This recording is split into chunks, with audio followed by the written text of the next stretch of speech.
Good morning, എല്ലാവർക്കും നമസ്കാരം. കുറച്ച് നാളായി വീഡിയോ ചെയ്തിട്ട് എല്ലാവരും സന്തോഷമായിരിക്കുന്നു വിചാരിക്കുന്നു. നമ്മൾ ഇവിടെ ഇങ്ങനെ ജീവിച്ചുകൊണ്ടിരിക്കുമ്പോൾ പെട്ടെന്ന് ഓടി വന്ന് ഒരു വീഡിയോ എടുക്കാൻ ചെറിയൊരു ബുദ്ധിമുട്ടുകളുണ്ട്. നമ്മളും ഒരു കുടുംബജീവിതം നയിക്കുന്ന ഒരു വ്യക്തിയാണ്.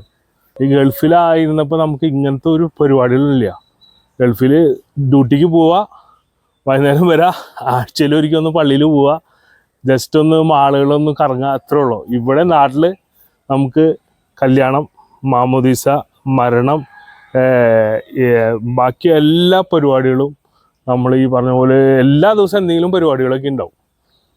അത്രയ്ക്ക് ഇവിടെ നാട്ടിലെ കാര്യം ഞാൻ അധികം പറയുന്നില്ല. അതെന്ന് വെച്ചിട്ടുണ്ടെങ്കിൽ ഞാൻ പ്രവാസിയായ കാരണം നിങ്ങളോട് ഒന്ന് അവതരിപ്പിച്ചെന്നുള്ളൂ. എന്തായാലും ഈ കഴിഞ്ഞ വീഡിയോകളിൽ കണ്ടിട്ട് ഒരുപാട് ആൾക്കാർ പ്രതികരിച്ചു. ഒരുപാട് പേര് പറഞ്ഞു നന്നായിട്ടുണ്ട് വീഡിയോ, ഇനി എപ്പോഴാണ് ഷെറിൻ വീഡിയോ എടുക്കണത്, ഞങ്ങൾ വെയിറ്റ് ചെയ്തുകൊണ്ടിരിക്കുകയാണ്. ചില ആൾക്കാർ മനസ്സ് തുറന്ന് തന്നെ സംസാരിക്കാൻ വരെ തയ്യാറായി. നമ്മളായിട്ട് യാതൊരു ജസ്റ്റ് ഒന്ന് ചിരിച്ചു പോകുന്നല്ലാണ്ട്. അപ്പോൾ അവർ ചിലർ വീഡിയോ കണ്ടിട്ട് തന്നെ അവർക്കൊന്ന് എന്തെങ്കിലും സംസാരിക്കണം എന്നുള്ളൊരു, നമ്മളൊരു എന്താ പറയുക, മറ്റുള്ളവർക്കൊരു നന്മ പ്രവൃത്തി ചെയ്യുമ്പോൾ അത് ഒരു റിയാക്ഷൻ മറ്റുള്ളവരുടെ നിന്ന് നമുക്കത് കേൾക്കുമ്പോൾ, അതൊരു കാണുമ്പോൾ അവരൊരു പുഞ്ചിരി ഒക്കെ നമുക്ക് വളരെ ഒരു സന്തോഷമാണ്, നമുക്കൊരു കരുത്താണ്. പെട്ടെന്ന് യൂട്യൂബിൽ കയറി നമുക്ക് ചിലർ പറയും നിനക്ക് 2 മിനിറ്റ്സ് വീഡിയോ ഇട്ടൂടെ, ഇത് ലോങ് ആവുന്നുണ്ട്, ഇതൊക്കെ അവർ പറയുന്നതൊക്കെ ശരിയാണ്. നമുക്ക് ചെയ്യാനുള്ള സാഹചര്യം കൂടി വേണേ, മനസ്സിലാവണ്ട. അപ്പോൾ നമ്മൾ 2 മിനിറ്റ് വീഡിയോ ഇട്ടു, അത് കഴിഞ്ഞ് പിറ്റേ ദിവസം ഒരു വീഡിയോ ഇട്ടു. ഇത് നമുക്ക് കുടുംബ ലൈഫിൽ നമുക്കിത് പറഞ്ഞ പോലെ മക്കള്, മറ്റുള്ള പരിപാടി, ഇപ്പോൾ പുറത്തേക്ക് പോകേണ്ടി വരും. എന്നിരുന്നാലും എന്നെ സംബന്ധിച്ചിടത്തോളം, എന്നെ പേഴ്സണലായിട്ട് സംബന്ധിച്ചിടത്തോളം, ഞാൻ തന്നെ ഒരു 4-5 മാസം ഈ വീഡിയോ ഈ ഷൂട്ടിങ് യൂട്യൂബ് തുടങ്ങിയ അന്ന് മുതലല്ല, ഒരു മാസം മുന്നേ തന്നെ എനിക്ക് ഒരു ആത്മീയമായിട്ടുള്ള ഉണർവ് എൻ്റെ ജീവിതത്തിൽ തന്നെ എനിക്ക് കാണാൻ പറ്റി. അതാണ് എന്നെ സംബന്ധിച്ചിടത്തോളം ഏറ്റവും വലിയ കാര്യം. ഇപ്പോൾ അതാണ് നമ്മുടെ മദർ തെരേസയിൽ നമുക്ക് കാണാൻ പറ്റുന്നത്. കൽക്കട്ട തെരുവുകളിൽ ഓരോ മനുഷ്യരെ, കുഷ്ഠരോഗികൾ, അനാഥർ, എന്താ പറയുക, മന്ദബുദ്ധി ആയിട്ടുള്ള ആൾക്കാർ, ഇങ്ങനെയൊക്കെ ആൾക്കാർ കാണുമ്പോൾ അവരെ വാരി പുണർന്ന് അവർക്കൊരു പുതിയൊരു ജീവിതം കൊടുക്കാൻ സഹായിക്കുന്നത് അതുകൊണ്ടാണ്.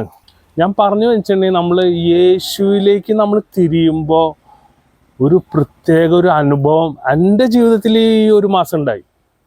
അപ്പോൾ അതിൻ്റെ ഒരു വെളിച്ചത്തിലാണ് കേട്ടോ ഞാനിത് ചെയ്യുന്നത്. ഞാൻ പറഞ്ഞു വന്നത്, വിശുദ്ധരാകാൻ താല്പര്യം ആൾക്കാരുകൾ ഇന്നത്തെ കാലത്ത് വചനപ്രഘോഷം ചെയ്യുന്ന നമ്മളെ അച്ഛന്മാരായാലും, നമ്മുടെ ഡാനിയേൽ അച്ഛൻ, അതുപോലെ തന്നെ ഒരുപാട് അച്ഛന്മാരുണ്ടല്ലോ, പോട്ട ഡിവൈൻ കേന്ദ്രമായിട്ട് പ്രവർത്തിക്കുന്ന അച്ഛന്മാരുണ്ട്. 1980 എൻ്റെ ഒരു ഓർമ്മയിൽ കരിസ്മാറ്റിക് പ്രസ്ഥാനം തന്നെ വന്നത്, മനസ്സിലാവണ്ട. ആ പ്രസ്ഥാനത്തിലൂടെയാണ് ഒരു വലിയൊരു വളർച്ച നമ്മുടെ സഭയ്ക്കുണ്ടായത്, ഒരു ആത്മീയ ഉണർവുണ്ടായത്. അപ്പം നമ്മുടെ ജീവിതത്തിലൊക്കെ ഒരു ആത്മീയ ഉണർവ് നമുക്ക് തീർച്ചയായിട്ടും വേണം. ഒരു യൂട്യൂബ് ചെയ്തുകൊണ്ടിരിക്കുകയാണ്. എനിക്ക് ഒരു ആത്മീയമായിട്ട് ഒരുപാട് അനുഭവങ്ങൾ ഈ ഒരു 1.5 മാസത്തിൽ 2 മാസത്തിനുള്ളിൽ ഉണ്ടായി. ആത്മീയമായിട്ട് വളരാൻ സാധിച്ചു. ഇന്ന് എനിക്കൊരു തെറ്റ് ചെയ്യാൻ ഒരിക്കലും തോന്നില്ല. എന്താ കാണിച്ചിട്ടുണ്ടെങ്കിൽ എൻ്റെ സാഹചര്യം എന്നെ മാറ്റിയെടുത്തു. ഞാനിപ്പോൾ 2-3 കൊല്ലമായിട്ട് ഞാൻ കോവിഡിന് ശേഷം നാട്ടിൽ തന്നെയാണ്. തമ്പുരാനെ പറ്റി പഠിക്കാനുള്ള സമയം കിട്ടി. ഒരുപാട് ഇന്നത്തെ കാലത്ത് നമുക്ക് ഒരുപാട് വീഡിയോസ്, ഞാൻ ഇപ്പോൾ പറയണേ ഫേസ്ബുക്കിൽ എൻ്റെ പേര് ഷെറിൻ ആൻ്റണി തന്നെയാണ്. ഓൾറെഡി 5000 പേര് ഫ്രണ്ട്സ് ഓൾറെഡി ഉണ്ട്. അപ്പം ഈ കാണുന്ന ഒരുവിധ ആൾക്കാർ ഫ്രണ്ട്സ് ഉണ്ടായിരിക്കും. ഇനി അല്ലാത്തവർ ക്ഷമിക്കുക. എന്നിരുന്നാലും ഞാൻ ചെറുപ്പം മുതലേ, ഞാൻ 4-5 കൊല്ലം മുതലേ ഞാൻ ചെറിയ രീതിയിൽ തമ്പുരാനെ പറ്റിയിട്ട് വീഡിയോകൾ പോസ്റ്റ് ചെയ്യാറുണ്ട്. ഇപ്പോൾ ഷാലോമിൽ വരുന്ന ഓരോ പ്രോഗ്രാമുകൾ, നൈറ്റ് വിജിൽ, മെയിനായിട്ട് നൈറ്റ് വിജിൽ പഴയ കാലത്ത്. അപ്പോൾ ഈ പറഞ്ഞ പോലെ നമ്മുടെ ഫ്രണ്ട്സ്, മറ്റുള്ളവർ ഇതൊക്കെ കാണാറുണ്ടായിരുന്നു. ഇപ്പോഴാണ് ഞാൻ കൂടുതൽ ആത്മീയതയിലേക്ക് വരാൻ സാഹചര്യം ഉണ്ടായപ്പോൾ ഞാനും കുറച്ചും കൂടി ആത്മീയതയിലേക്ക് വന്നു. ഇപ്പോൾ കൂടുതൽ ഞാൻ പോസ്റ്റ് ചെയ്യുന്നത് തന്നെ ദൈവവചനങ്ങൾ. അതുപോലെ തന്നെ എനിക്ക് കൂടുതൽ ഈ പറഞ്ഞ പോലെ നമ്മൾ ഫോളോ ചെയ്യുന്നത് ഫുള്ള് ആത്മീയ തലത്തിലുള്ള ഓരോ ഇൻസ്റ്റിറ്റ്യൂട്ട് അല്ലെങ്കിൽ ഓരോ അച്ഛന്മാരുടെ. അപ്പം നമ്മൾ കാലത്ത് തന്നെ ഫേസ്ബുക്ക് ഓപ്പൺ ആക്കുമ്പോൾ നമുക്ക് ദൈവത്തിൻ്റെ വചനങ്ങൾ അങ്ങോട്ട് തെളിഞ്ഞു വരണം നമ്മുടെ ഫേസ്ബുക്കിൽ, അതുപോലെ തന്നെ വാട്സപ്പ് ഗ്രൂപ്പിൽ. അപ്പം നമ്മൾ ഈ ലോകം എന്ന് പറഞ്ഞത് പൈശാചിക ശക്തിയുടെ ഒരു വലിയൊരു വലയത്തിലുള്ളതാണ്, മനസ്സിലാവണ്ട. അപ്പം നമ്മൾ ഇതിൽ നിന്ന് നമ്മൾ ഒരു ആത്മീയയിലേക്ക് വളരണം എന്ന് നിങ്ങൾക്ക് താല്പര്യമുണ്ടെങ്കിൽ, സ്വർഗം നിങ്ങൾക്ക് നേടണം താല്പര്യമുണ്ടെങ്കിൽ, നിങ്ങൾ വലിയൊരു ഫൈറ്റ് ചെയ്യേണ്ട അവസ്ഥയിലാണ് ഇന്നത്തെ കാലഘട്ടത്തിൽ നമ്മൾ ജീവിക്കുന്നത്. പൈശാചിക ശക്തികൾ വളരെയധികം ഇന്ന് ശക്തി പ്രാപിച്ചു കൊണ്ടിരിക്കുകയാണ്. അതായത് പിശാചിൻ്റെ ആഗ്രഹം എല്ലാവരും നരകത്തിലേക്ക് പോകണമെന്നാണ്, ഒരാൾ പോലും സ്വർഗത്തിലേക്ക് പോകരുതെന്നാണ് പിശാചിൻ്റെ ആഗ്രഹം. ഒരുപാട് ആൾക്കാർ എന്നെ പേഴ്സണലായിട്ട് പറഞ്ഞു, ഷെറിനെ വീഡിയോസൊക്കെ നന്നായിട്ടുണ്ട്. ചില ആൾക്കാർ പറഞ്ഞു ഈ മൗണ്ടൻ നെബോ റിട്രീറ്റ് ധ്യാന കേന്ദ്രത്തിൽ പറഞ്ഞ കാര്യങ്ങൾ, ഭൂതോച്ചാടനം, പൈശാചിക ശക്തികൾ എത്ര പ്രബലപ്പെട്ടിരിക്കുന്നു, അവർക്കെതിരെ എങ്ങനെ ശക്തി പ്രാപിക്കാം, ഇതൊക്കെ ചിലവർക്ക് പുതിയൊരു അനുഭവമാണ്. അവർ ജീവിതത്തിൽ ഇതുവരെ ഇങ്ങനത്തെ കാര്യങ്ങളെ കേട്ടിട്ടില്ല. അങ്ങനെ കുറച്ച് ആൾക്കാർ പറഞ്ഞു. ചിലർ പറഞ്ഞു ഷെറിന നിങ്ങൾക്ക് 1000 സബ്സ്ക്രൈബ്സ് ഞാൻ എടുത്തു തരാം. നമ്മുടെ ഒരു കൂട്ടുകാരൻ പറഞ്ഞ ആൾ ഫേസ്ബുക്കിൽ ലിങ്ക് ഷെയർ ചെയ്തു. 1000 സബ്സ്ക്രൈബ്സ് ആവണമെങ്കിൽ നമ്മൾ ചെറിയൊരു കാശ് എന്നുണ്ടെങ്കിൽ ഇത് ആവും. പക്ഷേ നമുക്ക് എനിക്ക് തോന്നുന്നു 70-75 ആയിട്ടുള്ളൂ സബ്സ്ക്രൈബ്സ്. എന്നാലും വ്യൂവേഴ്സ് ഒരുവിധം ഒരു 500 പേരൊക്കെ വന്നിട്ടുണ്ട്, കണ്ടിട്ടുണ്ട്. അപ്പം നമ്മളിത് ഒരു ആത്മീയമായിട്ടുള്ള ഒരു ചാനലായ കാരണം നമ്മൾ ലൗകികപരമായ രീതിയിൽ നമ്മൾ പൈസ ഉണ്ടാക്കണോ മറ്റുള്ള കാര്യങ്ങൾക്കല്ല. ഒരാളെങ്കിലും എൻ്റെ ഈ യൂട്യൂബ് കേട്ട് സ്വർഗത്തിലേക്ക് എത്തിപ്പെട്ടെങ്കിൽ അതൊരു വലിയൊരു അനുഗ്രഹമായിട്ടാണ് ഞാൻ കാണുന്നത്. ഞാൻ തന്നെ യൂട്യൂബ് എടുക്കുമ്പോൾ ഒരുപാട് മിസ്റ്റേക്സ് അതിലുണ്ട്. പക്ഷെ അതിലൂടെ നമ്മൾ ഓരോ പാഠങ്ങൾ പഠിക്കുകയാണ്, നമ്മൾ വളരണം. അപ്പം നമ്മൾ ഏത് ജോലി നമുക്ക് ചെയ്യാൻ പറ്റൂട്ടാ. നമുക്കൊരു മാനസിക ഒരു കരുത്തുണ്ടായാൽ മതി. പിന്നെ തമ്പുരാൻ്റെ കൂടെ നിന്ന് എല്ലാം ചെയ്യാൻ പറ്റും. നിങ്ങൾ ഏത് ജോലി ആയാലും ഒരാഴ്ച നിങ്ങൾ ചെയ്ത് കഴിഞ്ഞിട്ടുണ്ടെങ്കിൽ നമുക്ക് ചെയ്യാൻ പറ്റുന്നു. അതായത് നമ്മൾ ഏത് പാപം ചെയ്താലും നമ്മുടെ കർത്താവ് കുരിശിൽ മരിച്ച് നമ്മുടെ പാപങ്ങളൊക്കെ ഏറ്റെടുത്തു എന്ന് ഞാൻ നിങ്ങളോട് പറയണ്ടായിരുന്നു. പക്ഷെ അതിൻ്റെ ഒരു കണ്ടിന്യൂറ്റി ഞാൻ പറയാൻ ചെറുതായിട്ടൊന്നും മറന്നുപോയി. അതായത് ഏത് പാപം ചെയ്താലും, പക്ഷേ നമ്മൾ പാപം ചെയ്യുമ്പോൾ നമ്മൾ കുമ്പസാരിച്ചു, പക്ഷെ നമ്മൾ ആ പാപത്തിൻ്റെ ഒരു പരിണിത ഫലം, അതായത് നമുക്കിപ്പോൾ ഒരു കോവിഡ് വന്നു കഴിഞ്ഞിട്ടുണ്ടെങ്കിൽ അത് നമുക്ക് ടാബ്ലറ്റ്സ് കഴിച്ച് ഇതൊക്കെ നമ്മൾ റെസ്റ്റ് എടുത്ത് മാറി. പിന്നെയും ആ കോവിഡ് വന്നു, പിന്നെ നമ്മൾ ഇത് കഴിച്ചു. അങ്ങനെ ഒരു 10 പ്രാവശ്യം 20 പ്രാവശ്യം കോവിഡ് വന്നിട്ടുണ്ടെങ്കിൽ ആ മനുഷ്യൻ്റെ അവസ്ഥ എങ്ങനെയായിരിക്കും? ശരീരം ഫുള്ള് നമ്മൾ വീക്കായിട്ട് മാറും. അപ്പോൾ അങ്ങനെ ഒരു ആക്ഷൻ, അതൊരു പ്രകൃതിദത്തമായ അവിടെ ഒരു ഫങ്ഷൻ നടക്കുന്നുണ്ട്. അതും കൂടി നിങ്ങളെ ഓർമ്മിപ്പിക്കാൻ വേണ്ടിയിട്ടാണ് ഞാൻ ആ ഒരു കാര്യം എടുത്തു പറഞ്ഞത്. പിന്നെ ഒരു കാര്യം ഞാൻ പറഞ്ഞിട്ടുണ്ടെങ്കിൽ, നമ്മൾ ഒരു പാത്രത്തിൽ വെള്ളം എടുത്ത് കഴിഞ്ഞിട്ടുണ്ടെങ്കിൽ, കടലിൽ പോയി പാത്രത്തിൽ വെള്ളം എടുത്ത് അതിലൊരു ബോൾ വെച്ചിട്ടുണ്ടെങ്കിൽ ആ ബോൾ ആ പാത്രത്തിൻ്റെ ഉള്ളിൽ മാത്രമേ കറങ്ങുള്ളൂ എന്ന് പറഞ്ഞു. പക്ഷെ ആ ബോൾ നമ്മൾ കടലിലേക്ക് ഇട്ട് കഴിഞ്ഞിട്ടുണ്ടെങ്കിൽ അത് തിരമാലയിലൂടെ അടിച്ചടിച്ച് അങ്ങോട്ട് അകലങ്ങളിലേക്ക് പോവും. അത് പിന്നീട് ഞാൻ കണ്ടിന്യൂ ചെയ്തില്ല. അത് മിക്ക ആൾക്കാർക്കും മനസ്സിലായിട്ടുണ്ടാവും. എന്നാലും എൻ്റെ ഭാഗത്തുനിന്ന് ചിലവർക്ക് ചില ഡൗട്ടുകൾ എന്നോട് ചോദിച്ചു അതിൻ്റെ പേരിൽ. അതായത് നമ്മൾ ഈ ലോക ജീവിതം എന്ന് പറഞ്ഞാൽ ഈ പാത്രത്തിൽ എന്തോരം വെള്ളമുണ്ട്, ആ ഒരു ബോൾ അത്ര ഉള്ളത്. ശരിക്കുള്ള ജീവിതം എന്ന് വെച്ചിട്ടുണ്ടെങ്കിൽ നമ്മൾ ആ കടലിൻ്റെ ആ രീതി, അതായത് മരണത്തിന് ശേഷമാണ് ശരിക്കുള്ള ജീവിതം വരാൻ പോണത്. അതിൻ്റെ ഒരു ടെസ്റ്റ് മാത്രമാണ് ഇവിടെ നടന്നുകൊണ്ടിരിക്കുന്നത് കേട്ടോ, നമ്മൾ ശരിക്കുള്ള ജീവിതം. പക്ഷെ നമ്മളെന്താണ്, ഇതാണ് നമ്മുടെ ഏറ്റവും വലിയ ജീവിതം. കാശിന് പിന്നാലെ നമ്മൾ പരുക്കം പായ, എന്താ പറയുക, ലൗകികപരമായ ജീവിതം എന്തൊക്കെ നേടാൻ പറ്റും, സമ്പത്ത് നേടാൻ, മറ്റുള്ളവരുടെ മുന്നിൽ അംഗീകാരങ്ങൾ നേടാൻ, വലിയ എന്താ പറയുക ലക്ഷറി ആയിട്ട് ജീവിക്കാൻ, അതൊക്കെ ആവശ്യമാണ്. പക്ഷെ നമ്മൾ ഇതിലേക്ക് വരുമ്പോൾ എന്താ പ്രശ്നം എന്ന് വെച്ചിട്ടുണ്ടെങ്കിൽ നമ്മളിൽ ആത്മീയത കുറഞ്ഞുകൊണ്ടിരിക്കുകയാണ്. അവിടെയാണ് മെയിൻ പോയിന്റ് കേട്ടോ. നമ്മൾ ഇതൊക്കെ നേടിയെന്ന് നമ്മൾ ഒരുപാട് സമ്പാദ്യം നേടി, നമുക്ക് മെർസിഡീസ് ബെൻസ് അല്ലെങ്കിൽ BMW, മക്കൾ, സ്ഥലം, വീട്, ഫ്ലാറ്റ് ഒക്കെ നമുക്ക് ഉണ്ടെന്ന് വെച്ചാലും നമ്മളിൽ ആത്മീയത ഇല്ലെങ്കിൽ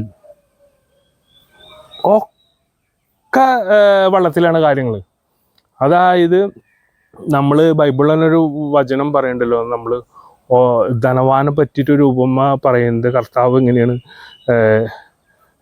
ഒട്ടകം സൂചിയുടെ കുഴിയിലൂടെ ഉള്ളിക്കൂടെ കയറണ അത്രയ്ക്ക് ബുദ്ധിമുട്ടാന്ന് പറഞ്ഞത് ധനവാന് സ്വർഗരാജ്യം കരസ്ഥമാക്കാൻ. അതായത് ഇവിടെ ജീവിക്കുന്ന ആൾക്കാർ കാരണം ഞാൻ എല്ലാം സമ്പാദിച്ചു, എൻ്റെ 5-6 കോടി രൂപ എൻ്റെ ഡെപ്പോസിറ്റ്, ഞാൻ എല്ലാ ഹൈ ലെവലിനൊക്കെ സ്റ്റാൻഡേർഡ്. പക്ഷെ അവർ ഈ ലോക ജീവിതത്തിലാണ് അവർ ലക്ഷറി ആയിട്ടുള്ളതെന്ന്. അതും ഈ ചെറിയ പാത്രത്തിലുള്ള ഈ വെള്ളത്തിൽ വട്ടത്തിൽ കറങ്ങണ പാത്രത്തിലാണ് അവർ ലക്ഷറി ആയിട്ടുള്ളൂ. ഈ ബോള് കടലിലേക്ക് എറിയുമ്പോൾ ആ ഒരു ജീവിതം, അതായത് നമുക്ക് മരണമില്ലാത്തൊരു ജീവിതം, ഈ ജീവിതത്തിലേക്ക് എത്താൻ പറ്റിയിട്ടില്ല അവർക്ക്. എളുപ്പമല്ല, ഇന്നത്തെ കാലത്ത് എളുപ്പമല്ല, ഭയങ്കര ഡിഫിക്കൽട്ടാണ്, പ്രത്യേകിച്ചും ക്രിസ്ത്യാനികൾക്ക്. ബാക്കിയുള്ള വീഡിയോകൾ വരുന്നുണ്ട്, ഇതിൻ്റെ ഡീറ്റെയിൽ ആയിട്ട് ഞാൻ പറയാം. പറഞ്ഞു വരുന്ന വെച്ചാൽ നമ്മൾ സ്വർഗം ലക്ഷ്യമാക്കിയിട്ടാണ് നമ്മൾ ജീവിക്കുന്നത്, കൈക്കാരനായിട്ട് വർക്ക് ചെയ്യുന്നത്. അപ്പം എനിക്ക് ഒരുപാട് ആൾക്കാരായിട്ട് സംസാരിക്കാനും പരിചയപ്പെടാനും, ഒരുപാട് ജീവിതങ്ങൾ, ഒരുപാട് കുടുംബങ്ങൾ, അവരുടെ അനുഭവങ്ങൾ എൻ്റെ ജീവിതത്തിൻ്റെ ഒരു വലിയൊരു മാറ്റം വരുത്തി. നമ്മൾ ഈ ഗൾഫിൽ ഈ പറഞ്ഞ പോലെ എന്താ പറയുക, ഒരു റോബോട്ട് പോലൊരു ജീവിതം. ഇവിടെ വന്നപ്പോൾ ലൈഫിൽ തന്നെ മാറ്റം. വേറൊരു കാര്യമുണ്ട്, പ്രവാസി സുഹൃത്തുക്കളെ, നിങ്ങൾ ഇവിടെ വന്ന് ജീവിതം പാഴാക്കരുത്.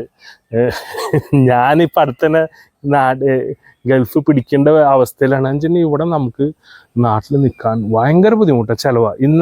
ഇന്നലെ മിഞ്ഞാന്ന് മേടിച്ചു 1 കിലോ ചാളയ്ക്ക് 200 രൂപ കൊടുത്തു. 1 കിലോ ചാളയ്ക്ക് ഒരു ചെറിയ കിറ്റ് കഴിഞ്ഞ ദിവസം മേടിച്ചത് ചന്തയിൽ നിന്ന് 400 രൂപ ഒരു കിറ്റ് സാധനം മേടിച്ചു, കുറച്ച് മേടിച്ചിട്ടുള്ളൂ.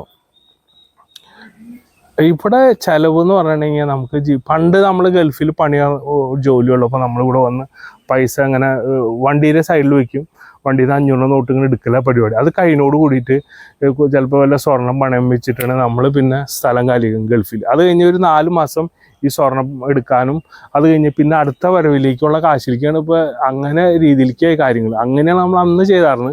ഇന്നിപ്പോൾ അവിടെ ആൾക്കാർ തന്നെ സമ്പാദിച്ച് അവിടെ തന്നെ ജീവിതം അവർ അടിച്ചു പൊളിക്കുന്നുണ്ട്. പിന്നെ നാട്ടിൽ വന്ന് തന്നെ ചെയ്യുന്നില്ല, എല്ലാ സൗകര്യങ്ങളും ഇപ്പോൾ ഗൾഫ് കൺട്രികളിൽ ഉണ്ട്. ഇപ്പോൾ ഞാൻ പറഞ്ഞു വന്നത്, ഞങ്ങളുടെ ഇടവകയിൽ ധ്യാനിപ്പിക്കാൻ ഒരു അച്ഛൻ വന്നിട്ടുണ്ടായിരുന്നു. അപ്പോൾ ആ അച്ഛൻ ചോദിച്ചു, സ്വർഗത്തിലേക്ക് പോകാൻ താല്പര്യമുള്ളവരൊക്കെ കൈപൊന്തിക്കാൻ പറഞ്ഞു. ഞാനൊക്കെ പെട്ടെന്ന് കൈപൊന്തിച്ചു. നമ്മുടെ ഉദ്ദേശം അതാണല്ലോ. നമ്മൾ നിങ്ങൾക്ക് വീഡിയോ എടുക്കുന്നതൊക്കെ നിങ്ങളുടെ ധാരണ, നിങ്ങളുടെ തെറ്റാണ് കേട്ടോ. എനിക്ക് സ്വർഗത്തിലേക്ക് പോകാൻ വേണ്ടിയിട്ടാണ് കേട്ടോ. പക്ഷെ അതിൽ വേറെ കാര്യം വെച്ചിട്ടുണ്ടെങ്കിൽ, ഇത് കേട്ടിട്ട് 1-2 ആൾക്കാർ സ്വർഗത്തിൽ എത്തിയിട്ടുണ്ടെങ്കിൽ അവർ ചെന്നിട്ട് പറയും, കർത്താവിനോട് പറയും, കർത്താവ്, യേശുവേ, ഈ പയ്യൻ ഒരു വീഡിയോ ക്ലിപ്പ് എടുത്തിട്ടുണ്ടായിരുന്നു, അത് കേട്ടിട്ടാണ് എനിക്ക് ഒരു മാനസാന്തരം വന്ന എനിക്കും സ്വർഗത്തിലേക്ക് വരാൻ പറ്റിയത്. അപ്പോൾ ജീവൻ്റെ പുസ്തകത്തിൽ എൻ്റെ ഒരു പ്ലസ് പോയിൻ്റ് അവിടെ വരും. എൻ്റെ മാത്രമല്ല, ഈ വചനം പ്രഘോഷിക്കുന്ന എല്ലാവരുടെയും ലക്ഷ്യം ഇത് മാത്രമാണ്, സ്വർഗം നേടണം ജീവിതത്തിൽ. നമ്മൾ വിശുദ്ധന്മാരൊക്കെ ഈ പറഞ്ഞ പോലെ നമ്മുടെ കപ്പേളയിലും പള്ളിയുടെ ഉള്ളിലൊക്കെ വെച്ചിട്ടുണ്ടല്ലോ. ഇവരാരും ധനവാന്മാരും ഹൈ ലക്ഷറി ജീവിതം നയിച്ചവരല്ല. തമ്പുരാന യേശുവിനെ അറിഞ്ഞപ്പോൾ ഉണ്ടല്ലോ, അവരും എല്ലാം ഉപേക്ഷിച്ച് അങ്ങോട്ട് ഇറങ്ങിയതാണ് അവർ. നമ്മുടെ തോമാസ് ലീഗ, എൻ്റെ ദൈവം എൻ്റെ കർത്താവേ എന്ന് പറഞ്ഞത് അത്രയ്ക്ക് പവർഫുള്ളാണ് ഓരോ വിശുദ്ധന്മാരും തോമാസ്ലിഹായ ഇവിടെ കൊടുങ്ങല്ലൂർ നമ്മുടെ ഇവിടെ കേരളത്തിൽ എത്തിയപ്പോഴാണ് നമ്മളൊക്കെ വിശ്വാസം സ്വീകരിച്ചത്. മനസ്സിലാവണ്ട, നമ്മളൊരു ക്രിസ്ത്യാനിയായി മാറിയത് ഈ രക്തസാക്ഷിയായി ജീവിതം അവസാനിപ്പിച്ചവരുടെ അവരുടെ ഒരു പിൻഗാമികളാണ് നമ്മളെല്ലാവരും. നമ്മളും അങ്ങനെ ജീവിതം നയിക്കണം. നമ്മൾ അത്രയ്ക്ക് ആത്മാർത്ഥയും നമ്മൾ തമ്പുരാനോട് സ്നേഹമാണ്. തമ്പുരാനോട് നമ്മൾ പറയും, യേശു നിനക്ക് വേണ്ടി രക്തസാക്ഷിയാവാൻ ഞാൻ തയ്യാറാണ്. അങ്ങനെ പറയാൻ ചങ്കൂറ്റുണ്ടാകുക. അങ്ങനെ നമ്മൾ പറയണെന്ന് അത്രയ്ക്ക് ആ ഒരു സ്നേഹം അനുഭവിച്ചവർക്ക് മാത്രം കേട്ടാ അങ്ങനെ പറയാൻ പറ്റുള്ളൂ. ഒന്നുകൊണ്ട് നിങ്ങൾ പേടിക്കണ്ട. എങ്ങനെ പ്രാർത്ഥിക്കണം, എങ്ങനെ നമുക്കൊരു രക്തസാക്ഷി ആവണം ഒക്കെ നമ്മൾ ഏറ്റെടുത്തു. നിങ്ങൾക്ക് വേണ്ടിയിട്ട് A to Z നിങ്ങൾക്ക് എല്ലാ കാര്യങ്ങളും പറഞ്ഞുതരാം. നിങ്ങൾ ശരിക്കും ഫോളോ ചെയ്യുകയാണെങ്കിൽ നിങ്ങളും സ്വർഗത്തിലേക്ക് നാളെ എത്തും. 100% ആണ്. അതുപോലെ നിങ്ങൾ നമ്മുടെ ചാനൽ സബ്സ്ക്രൈബ് ചെയ്യണം. പ്രത്യേകിച്ചും സബ്സ്ക്രൈബ്സ് ചെയ്യുന്ന ആൾക്കാർക്ക് നമ്മൾ തമ്പുരാനോട് നേരിട്ടൊരു കണക്ഷൻ ഉണ്ട്. സംസാരിച്ച് നിങ്ങളുടെ ശുദ്ധീകരണ സ്ഥലത്തിൽ കിടക്കുകയാണെങ്കിൽ നമുക്കതൊരു റിഡക്ഷൻ മേടിച്ചു തരാം. അപ്പോൾ ശരിക്കും പറഞ്ഞാൽ ഞാൻ എന്നും പള്ളിയിൽ പോകുമ്പോൾ എൻ്റെ ഫേസ്ബുക്ക് ഫ്രണ്ട്സിനായാലും വാട്സപ്പ് ഗ്രൂപ്പിലുള്ള ഫ്രണ്ട്സായാലും യൂട്യൂബ് സ്പെഷ്യലി സബ്സ്ക്രൈബ് ചെയ്തുള്ളവർക്ക് ഞാൻ പ്രത്യേകം പ്രാർത്ഥിക്കാറുണ്ട്. മനസ്സിലാവണ്ട, അതായത് ആ പ്രാർത്ഥന എന്നും എൻ്റെ ഭാഗത്തുനിന്ന് ജീവിതകാലം മുഴുവൻ നിങ്ങൾക്ക് ഉണ്ടാവും. നമ്മുടെ പള്ളിയിൽ നോക്കിയപ്പോൾ ആകെ 5-6 പേരാണ്. 10-300 ആൾക്കാരിൽ 5-6 പേരാണ് കൈ ഉയർത്തിയുള്ള ഒന്ന് സ്വർഗത്തിലേക്ക് പോകാനായിട്ട്. അപ്പം നിങ്ങളൊന്ന് ആലോചിക്കുക, സ്വർഗം എന്നൊരു സത്യം പറയുകയാണെങ്കിൽ പച്ച മലയാളത്തിൽ പറയണമെങ്കിൽ ആർക്കും താല്പര്യമില്ല സ്വർഗത്തിൽ പോകാൻ. അതാണ് വസ്തുത. പക്ഷെ എന്നാലും നമ്മുടെ ദൗത്യം നിങ്ങളെ അറിയിക്കുക എന്നാണ്. യോഹന്നാൻ വന്നിട്ട് പറഞ്ഞത് പശ്ചാത്തപിക്കുവിൻ, സ്വർഗരാജ്യം സമീപിച്ചിരിക്കുന്നു. അന്നും ഇന്നും നമ്മളിത് കേൾക്കണത് ഇതാണ്, പശ്ചാത്തപിക്കുവിൻ, സ്വർഗരാജ്യം സമീപിച്ചിരിക്കുന്നു. സ്വർഗത്തെ പറ്റി നമുക്ക് ചിന്തയിലിങ്ങണ്ടല്ല. കാര്യം കട്ടപ്പുകയാണ് കേട്ടോ ജീവിതം. വേറൊന്നും ഇതിനെ കൂടുതൽ പറയാനില്ല. കഴിഞ്ഞ വീഡിയോയിൽ പറഞ്ഞത് കേരള ക്രിസ്ത്യൻ സഭ വംശനാശം സംഭവിക്കുമോ എന്നുള്ളതാണ്. ആ വീഡിയോ എടുത്തതിന് ശേഷം ഒരു 7 ദിവസം കഴിഞ്ഞപ്പോൾ ഷക്കീന ചാനൽ, നമ്മുടെ ഗോഡ്സോൺ ചാനലിൽ ഇതിനെ പറ്റിയിട്ടൊരു ഡിസ്കഷൻ ഉണ്ടായിരുന്നു. അത് തീർച്ചയായിട്ടും എന്നെ സംബന്ധിച്ചിടത്തോളം വലിയൊരു കാര്യമാണ്. അത് കഴിഞ്ഞ് ഒരാഴ്ച കഴിഞ്ഞപ്പോൾ ഡിവൈൻ മേഴ്സി ഫെലോഷിപ്പ്, ഒരു യൂട്യൂബ് ചാനലാണ്, ഒരു നല്ലൊരു സ്പിരിച്വലായിട്ടുള്ള ഒരു വ്യക്തി നടത്തുന്ന ചാനലാണ്. അപ്പോൾ അതിലും ഇതുപോലെ തന്നെ ഈ ഞാൻ പറഞ്ഞ ഹെഡിങ് തന്നെ അവർ കൊടുത്തേക്കണ്. അതായത് കേരള ക്രിസ്ത്യൻ സഭ വംശനാശം സംഭവിക്കുമോ എന്നുള്ളത് ആ ഒരു ഹെഡിങ് തന്നെയാണ് ആൾ കറക്റ്റ് കൊടുത്തിട്ടുണ്ട്. എനിക്ക് ഭയങ്കരമായിട്ട് അത്ഭുതപ്പെട്ടു. നമ്മളിവിടെ 60-70 സബ്സ്ക്രൈബറും അവരൊക്കെ ഹൈ ലെവലിൽ നമുക്ക് ചിന്തിക്കാൻ പറ്റാത്ത രീതിയിൽ ആത്മീയമായിട്ട് നിൽക്കുന്ന ആൾക്കാരും തമ്മിൽ ഒന്ന് ആലോചിക്കുക. അതാ പറഞ്ഞത്, നമ്മൾ കർത്താവിൻ്റെ ദൈവത്തിൻ്റെ ആത്മാവ് പ്രവർത്തിക്കുമ്പോൾ എല്ലാവർക്കും ഒരേ സമയം പല ടൈപ്പിൽ പ്രവർത്തിക്കുന്നു. ഇന്നിപ്പോൾ ഞാൻ കർത്താവിനെ അനുഭവിക്കുന്ന ഈ ടൈമിൽ അനേക ആൾക്കാർ നമ്മുടെ യേശുവിനെ അനുഭവിക്കുന്നവരുണ്ട്. അതാണ് ആത്മീയ ജീവിതത്തിലുള്ളൊരു വ്യത്യാസം. ചില യൂട്യൂബിലും നമ്മൾ ഈ പറഞ്ഞ പോലെ ഫേസ്ബുക്കിലാണ് മെയിനായിട്ട് നമുക്ക് പലതും ഇതുപോലെ വിമർശനങ്ങൾ കാണാം. നിരീശ്വരവാദികളുടെ ഒരുപാട് കമൻസ് കാര്യങ്ങൾ കാണാം. ഒരുപാട് എന്താ പറയുക, അവർ പറഞ്ഞ സ്വർഗമില്ല നരകമില്ല, മനുഷ്യ ഇതോടുകൂടി അവസാനിക്കണ്, സയൻറ്റിഫിക്കായിട്ട് ഒരുപാട് കാര്യങ്ങളാണ് അവർ പറയുന്നത് കേട്ടോ. ലാസ്റ്റ് ചില ആൾക്കാർ മരിക്കണ നേരത്തെ അവർ ഇത് നിരീശ്വരവാദിൽ നിന്ന് ക്രിസ്തുവിനെ അറിഞ്ഞ ഒരുപാട് ആൾക്കാരുണ്ട്. പക്ഷേ ഞാൻ ഒരുപാട് ആൾക്കാരുടെ ജീവിതങ്ങൾ കണ്ടിട്ടുണ്ട്. ഒരുപാട് നിരാശയിൽ മരിച്ചു പോണ ആൾക്കാരുണ്ട്. നിരാശ ജീവിതത്തിൽ മരിക്കുക എന്ന് പറഞ്ഞാണെങ്കിൽ ഭയങ്കര, അവർ ചിലപ്പോൾ നരകത്തിലായിരിക്കാം, അല്ലെങ്കിൽ ശുദ്ധീകരണ സ്ഥലത്തിലായിരിക്കാം. അവർക്കൊക്കെ ഭയങ്കര, നരകത്തിൽ പോയ ആൾക്കാരുടെ കാര്യം പറയും വേണ്ട, ശുദ്ധീകരണ സ്ഥലത്ത് നിന്ന് സ്വർഗത്തിലേക്ക് എത്തണമെങ്കിൽ തന്നെ ഒരുപാട് കടമകൾ കഴിയണം. ഇപ്പം നിങ്ങളോടിപ്പോൾ ഞാൻ പറയേണ്ടത് നമ്മളിപ്പോൾ ഒന്ന് കണ്ണടച്ച് നിങ്ങളൊന്ന് വിലയിരുത്താൻ, നിങ്ങളിപ്പോൾ സ്വർഗത്തിലാന്ന് വിചാരിക്കാം. സ്വർഗത്തിൽ എന്താ പണിയെന്നുണ്ടെങ്കിൽ നമ്മൾ യേശുവിനെ സ്തുതിക്കലാണ് ഉള്ളത്. അതായത് ഹല്ലേലൂയ ഹല്ലേലൂയ എന്ന് പറഞ്ഞ യേശുവെ നന്ദി, യേശു ദൈവത്തിനെ മഹത്വപ്പെടുത്തുന്ന സ്ഥലമാണ്. ഇങ്ങനെ ചെയ്യാൻ ഇവിടെ നാട്ടിൽ ചെയ്യാത്തവർക്ക് അവിടെ പോയിട്ട് എന്ത് ചെയ്യാൻ പറ്റുന്നു? അതായത് 8ാം ക്ലാസ്സിൽ നിന്ന് നേരെ +2 അല്ലെങ്കിൽ കോളേജിലേക്ക് കയറാൻ പറ്റില്ല കേട്ടാ. നിങ്ങളിപ്പോൾ 8ലായിട്ടുള്ള നിങ്ങളുടെ തന്നെ അടുത്ത ഡിഗ്രി എടുത്ത് എനിക്ക് പെട്ടെന്ന് അടുത്ത പോലെ ഡിഗ്രി എടുക്കുന്നത് നടക്കില്ല.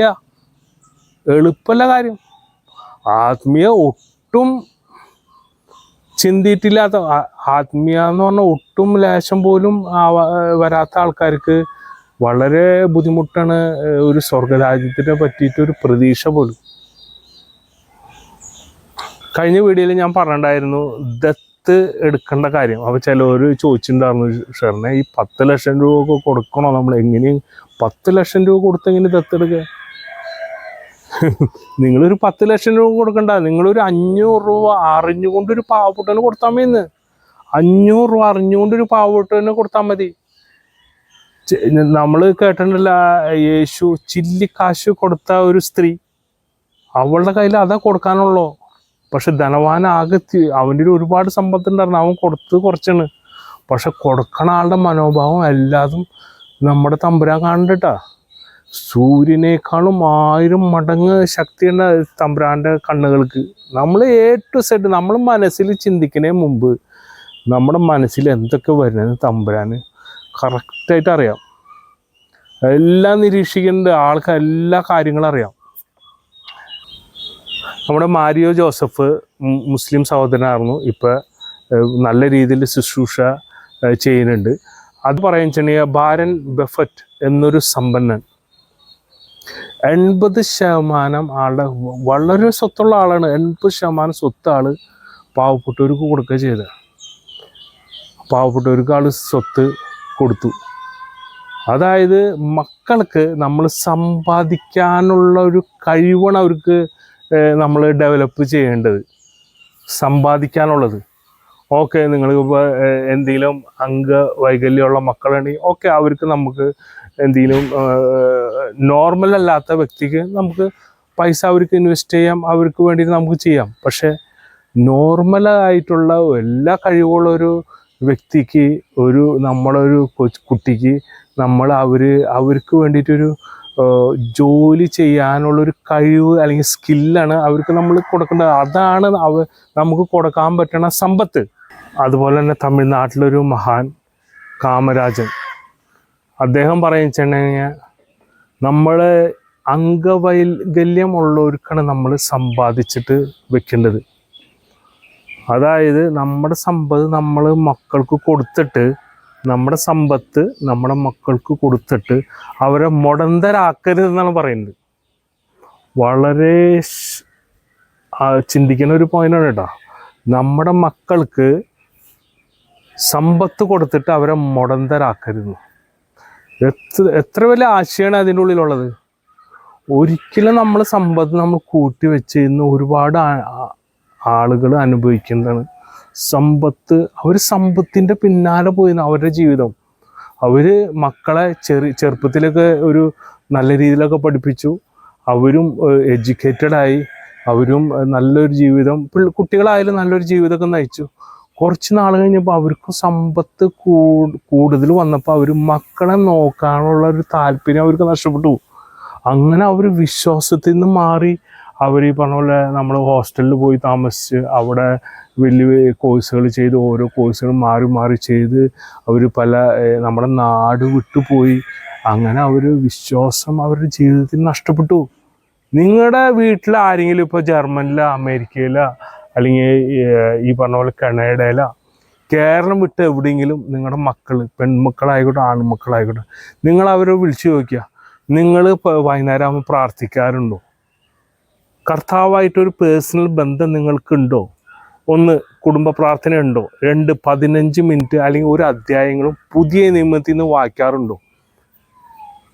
ഇത് അവർ ചെയ്യുന്നുണ്ടെങ്കിൽ, ഇവരിത് പാലിക്കുന്നുണ്ടെങ്കിൽ നിങ്ങൾ ശരിക്കും പറഞ്ഞാൽ ജയിച്ചു. അവർ ശരിക്കും വിശുദ്ധിയിലാണ് വളരുന്നത്. ഞായറാഴ്ച ദിവസങ്ങളിൽ കുർബാന കാണാൻ പോവുക. ഇപ്പോൾ ഗൾഫ് കൺട്രിയിലൊക്കെ ചിലപ്പോൾ വെള്ളിയാഴ്ച അല്ലെങ്കിൽ വേറെ ഏതെങ്കിലും ദിവസമായിരിക്കും നമുക്ക് കുർബാന. അന്ന് കുർബാന കാണാം, കുർബാന സ്വീകരിക്കുക. അങ്ങനെ ദൈവത്തോടുകൂടി നിൽക്കണം മക്കൾ. ഒരു വെറും 10% ഉള്ളൂ കേട്ടോ. ചെറുപ്പത്തിൽ അവർ മക്കളെ വളർത്തിയത് ഓരോന്നിനും ഓരോ മൂല്യം കണ്ട് കാണിച്ചു കൊടുത്താണ് വളർത്തിയത്.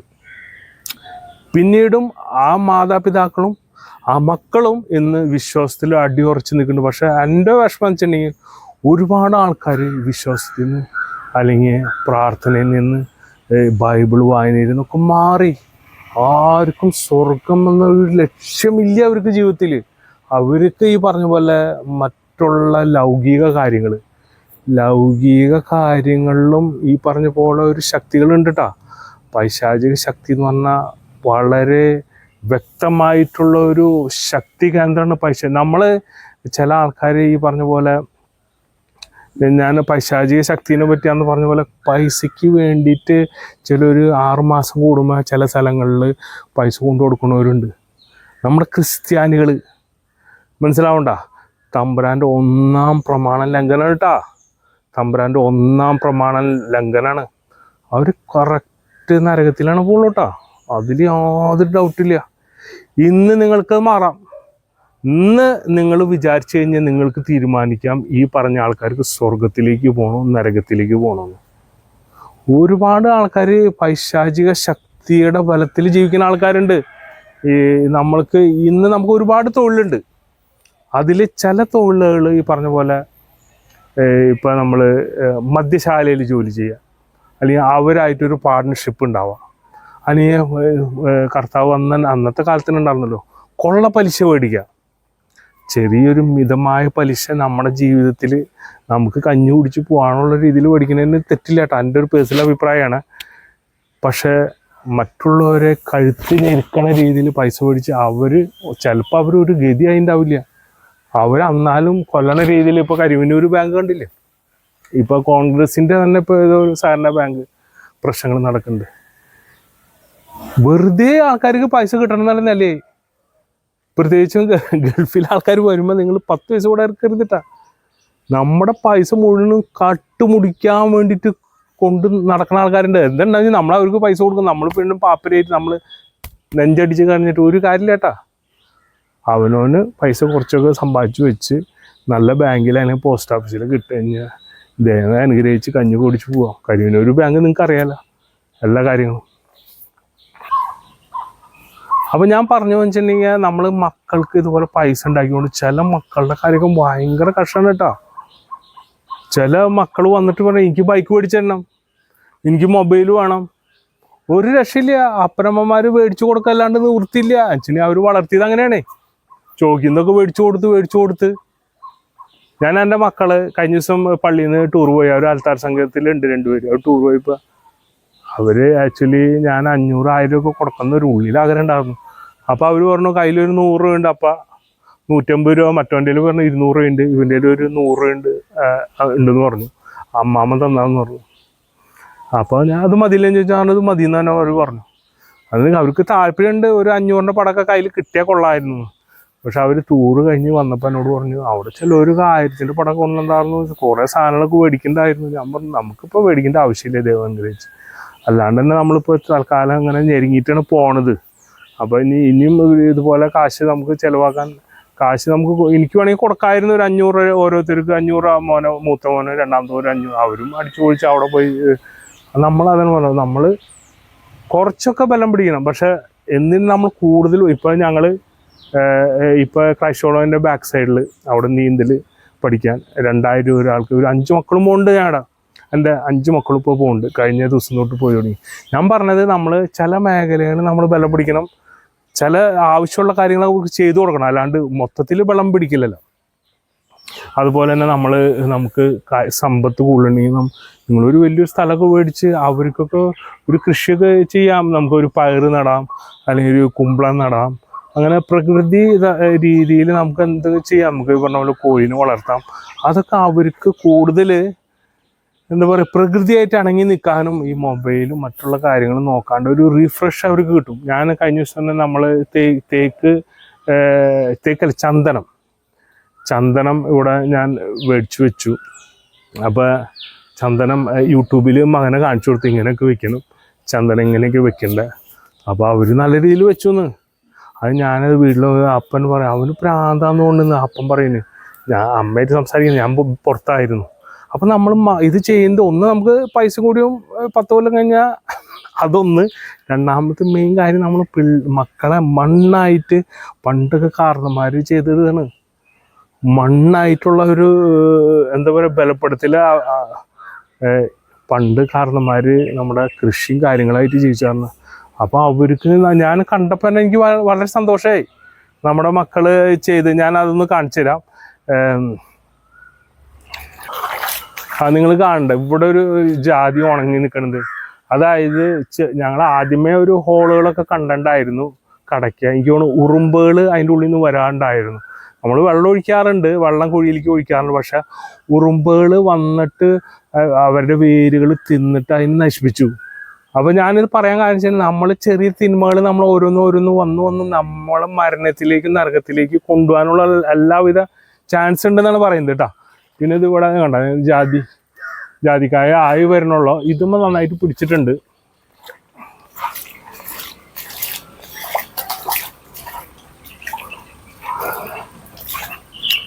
കണ്ട നമ്മൾ നന്നായിട്ട് കാച്ചിക്കണ നമ്മുടെ ഇതിവിടെ കടച്ചക്ക കണ്ട, കടച്ചക്ക. നിങ്ങൾക്ക് എല്ലാ സ്ഥലങ്ങളും നമ്മൾ കാണിച്ചു തരും കേട്ടോ.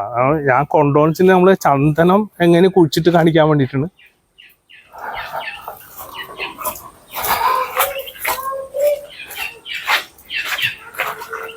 നമ്മളെ പയ്യൻ കോഴി കുഞ്ഞുങ്ങൾക്കൊക്കെ തീറ്റ കൊടുക്കുന്ന ആള് മിടുക്കനാണ് ആള്.